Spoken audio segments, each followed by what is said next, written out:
Class 7-এর রায় মার্টিনের প্রশ্নবিচিত্রা বই থেকে দ্বিতীয় পর্যায়ক্রমিক মূল্যায়নের পরিবেশ ও বিজ্ঞানের 7 নম্বর স্কুলের প্রশ্নগুলোকে সমাধান করব। একের প্রথম প্রশ্ন, চুম্বকের জ্যামিতিক দৈর্ঘ্য যদি 1 সেন্টিমিটার হয় তবে চুম্বক দৈর্ঘ্য হবে 0.86 সেন্টিমিটার। 2 নম্বর প্রশ্ন, শূন্যস্থান পূরণ করো। ইলেকট্রিক কলিং বেলে ড্যাশ ব্যবহৃত হয়? তড়িৎ চুম্বক। 3 নম্বরের প্রশ্ন হচ্ছে ঠিক বা ভুল নির্বাচন করো। জলপ্রপাতের শক্তি থেকে তাপবিদ্যুৎ উৎপাদন করা সম্ভব? ভুল। জলপ্রপাতের শক্তি থেকে জলবিদ্যুৎ উৎপাদন করা সম্ভব। 4 নম্বর প্রশ্ন, সেকেন্ডারি সেল ব্যবহৃত হয় গাড়িতে? এটিএম কার্ডে থাকে চুম্বক স্ট্রিপ।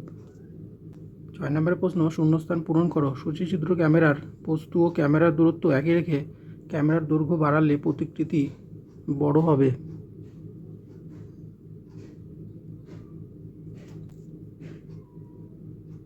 ঠিক বা ভুল নির্বাচন করো। পেরিস্কোপে প্রতিবিম্বের পার্শ্ব পরিবর্তন হয় না।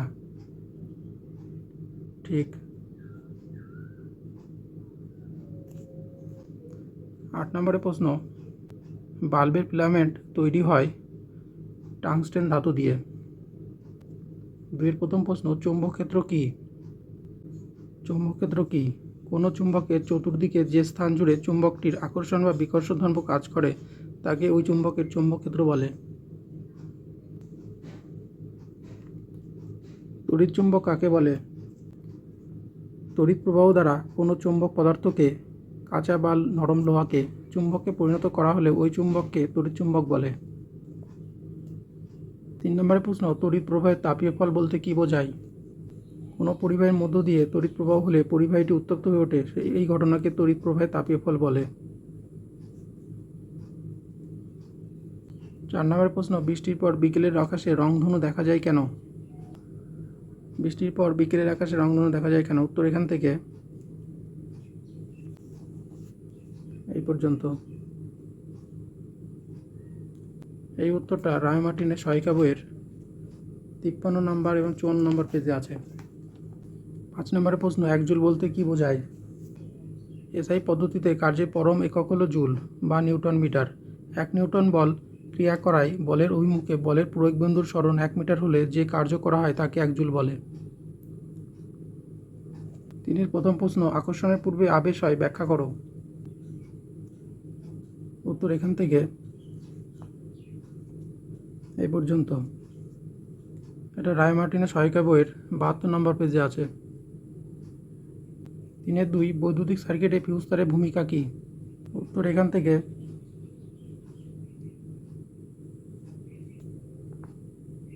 এই পর্যন্ত।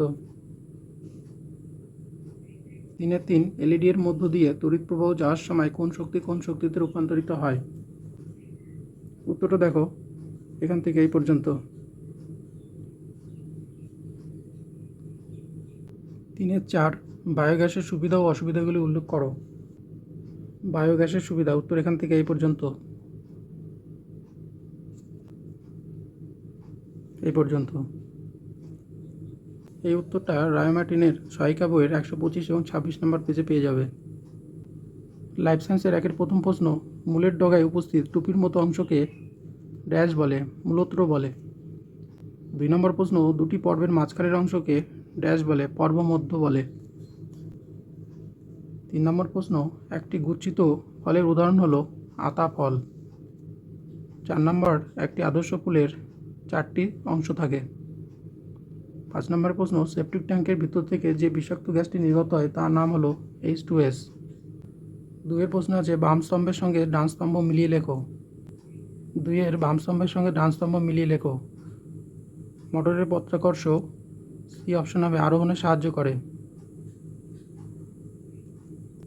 যৌগিক ফল এঁচোড়। Antibiotic cephalosporin. আর স্থানিক মূল হবে দূর্বাঘাস। 3-এর প্রথম প্রশ্ন, অভিস্রবণ বলতে কী বোঝায়? এর একটি গুরুত্ব লেখো। অভিস্রবণ, উত্তর এখান থেকে এই পর্যন্ত। উদ্ভিদ জগতে গুরুত্ব, প্রাণী জগতে গুরুত্ব। এই উত্তরটা রায় মার্টিনের সহায়িকা বইয়ে 319 নম্বর পেজে আছে।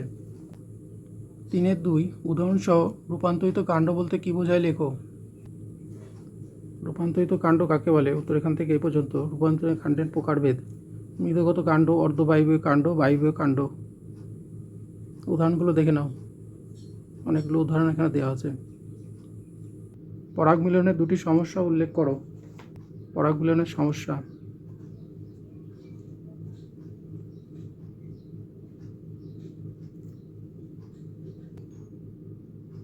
চারে দেওয়া আছে অঙ্কুরোদ্গম বলতে কী বোঝায়, অঙ্কুরোদ্গম কয় প্রকার ও কী কী, এর শর্তগুলো উল্লেখ করো। অঙ্কুরোদ্গম কাকে বলে? উত্তর এখান থেকে এই পর্যন্ত। অঙ্কুরোদ্গমের প্রকারভেদ: অঙ্কুরোদ্গমের শর্ত দেখো। উত্তর এখান থেকে এই পর্যন্ত।